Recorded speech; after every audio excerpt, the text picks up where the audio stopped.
some African Union peacekeepers are set to withdraw from Somalia. 2,000 troops are expected to leave the country, half the number originally planned. Now, the withdrawal has been slowed down following a Somali government request. There's concern over a resurgence of the armed group Al-Shabab. Now, the peacekeeping mission is set to withdraw completely by December, but the African Union is seeking to establish a new 12,000 contingent to replace it. Mohammed Hirmoge is in Somalia and is a Somalia affairs analyst and former communications staffer at the office of the country's president, joins us from Mogadishu. Good to have you with us on the programme. The Somali authorities have their backups, or the backs, you might say, up against a wall when it comes to fighting Al-Shabaab. Things aren't going so well. So one wonders, should the AU really be withdrawing at all? Well, I mean, a more important question is the AU peacekeeping force, which has been in the country for 17 years, effectively making it the longest running African Union peacekeeping mission, has not achieved much.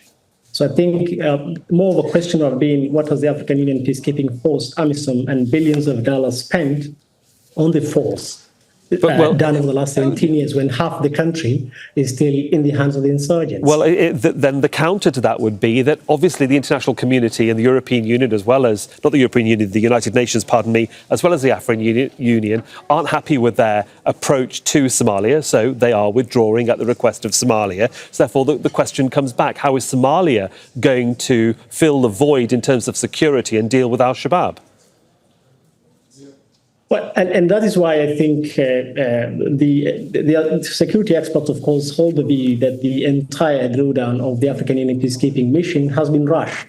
It was not results-based, it was calendar-based. It was a decision that was taken 4 or 5 years ago, and then the clock has been ticking towards December of 2024 when the entire African Union peacekeeping mission withdraws entirely from the country. And now, of course, that creates a void, which now we're talking about a new outfit, a new 10 to 12,000 new outfit of another mission, probably bilateral or multinational force that's going to replace the African Union. So you see, it's not so much about what the Somali government wanted or did not want, it's so much about accountability and what should happen. I think the international community have taken stock of what happened over the last 17 years before investing in a new outfit to replace a former outfit that has already been in the country for 17 years. If these, as you say, these outfits are replaced, it all takes time, doesn't it? So just give us an idea then, from where you are, about the concern about Al-Shabaab, about their build-up, about their attacks, about the security concerns that the Somali government has, and how, at least for the short term, they're going to deal with this until the new outfit, as you say, arrives and takes up its position. I think it's not a secret that Al-Shabaab is very strong in the country. I mean, there's been talk that they're getting weakened and that security is improving, and that's true for most of the major cities. But this is an outfit that controls half the country, especially in the rural areas. They can cut off. They can technically blockade cities as they have done before. They're that strong. They're the richest and the strongest organization in Africa, and they're linked to Al-Qaeda. I mean, all these are factors that are true, but then again, there's been an offensive that was launched by the government 2 years ago, which has taken control and territory in most of the rural areas. But then again, the government doesn't have the capacity to hold these areas. But besides that, the African Union has been dormant the last 5 or 6 years. They have decided to keep the areas that they had captured 10 years ago. It's just forward operating bases. So they are of course, they're providing security coming into cities because they are in villages and they have forward operating bases kilometers outside of the capital, for example. But that doesn't stop insurgency from penetrating and actually doing their thing in the cities, in the major cities.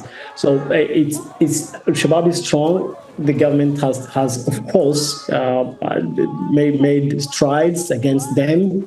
But then we're not at a point where if the entire African Union peacekeeping mission withdraws, we're looking at a scenario where there'll be a huge void, which Al-Shabaab can quickly capitalize on. I'll give you a background.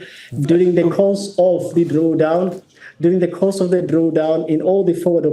most of the forward operating bases that the African Union supposedly handed over to the Somali government troops. Some of them Al-Shabaab will raid, so it's a potent threat.